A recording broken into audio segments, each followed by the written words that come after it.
सन्मान महाराष्ट्रामध्ये आपल्या सगळ्यांचे स्वागत। सन्मान महाराष्ट्र, नातं महाराष्ट्राचं, देणं मराठीचं। करमाळा शहरात गणेशोत्सवाच्या पार्श्वभूमीवर एक वेगळाच सोहळा रंगला, कारण यावेळी नंदन प्रतिष्ठानच्या वतीने महिलांसाठी खास होम मिनिस्टर पैठणी स्पर्धेचे आयोजन करण्यात आले आणि या कार्यक्रमाला मिळालेला महिलांचा उत्स्फूर्त सहभाग खरंच अविस्मरणीय ठरला।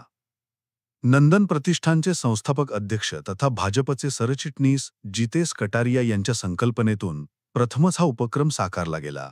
गणरायाच्या साक्षीने घेतलेल्या या कार्यक्रमाची सुरुवात छत्रपती शिवाजी महाराजांच्या प्रतिमेस पुष्पहार अर्पण आणि दीप प्रज्वलन करून करण्यात आली आणि मग सुरू झाला आनंद, हास्य आणि महिलांच्या मनातील सुप्त कलागुणांना वाव देणारा मनोरंजनाचा सोहळा।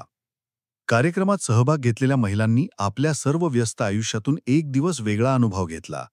रोजच्या कामाच्या व्यापातून बाहेर पडून या ठिकाणी मिळालेला आनंद त्यांच्या चेहऱ्यावरून उठून दिसत होता।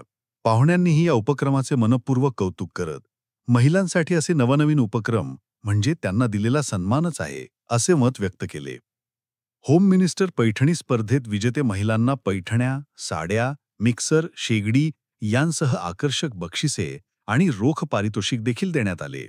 विजेत्या महिलांच्या डोळ्यांतल्या आनंदाश्रूंनी या कार्यक्रमाची यशोगाथाच सांगितली।